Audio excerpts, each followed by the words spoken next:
New information tonight on a suspected swindler. 8 on Your Side has been investigating for nearly a year. Investigator Mark Douglas tells us tonight Robert Fletcher is sinking deeper into trouble, even though he hasn't left the Pinellas County Jail since last May.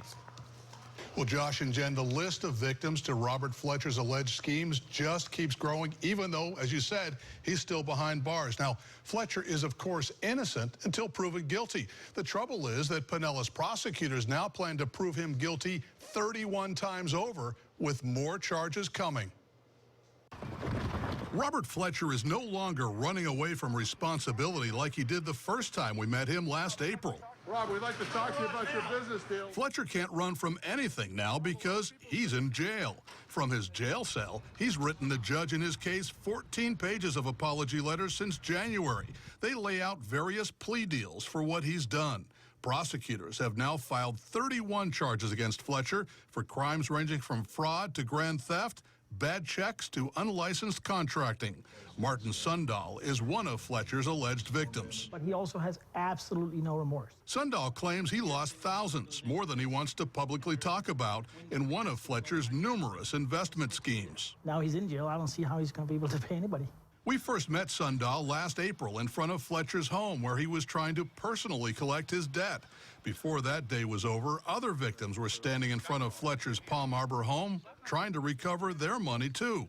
Fletcher loved to flash cash and brag about huge payoffs his fictional investment schemes would bring. I got 10 grand cash. I'm all set for the deal. There's no exception. There's no problems. But in the end, the only one who ever seemed to profit from his get-rich-quick deals was Rob Fletcher. That ended when Fletcher landed in the Pinellas County Jail. That's where prosecutors say he started ripping off other inmates and their relatives in still more fraud schemes. My only hope is that he doesn't come out and get the opportunity to do this to anybody else, anywhere else.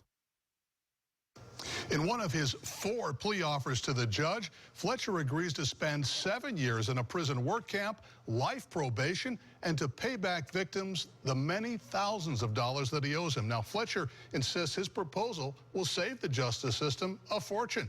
And even though he's now locked up in solitary confinement so he can't defraud other inmates, he's still playing let's make a deal, only this time with the judge. So the judge, obviously a man of the law or woman of the law, is going to say what? Even going to take up the offer at all? No, absolutely not. The way the system works, if you're going to make a deal, it has to be with prosecutors. He has a lawyer. He's supposed to do that. So absolutely no chance of this deal coming through. Bold move. And I just found out today there are more charges coming. So he's sinking deeper. Okay. He is made of something. Yes, My goodness. Thank you, Mark.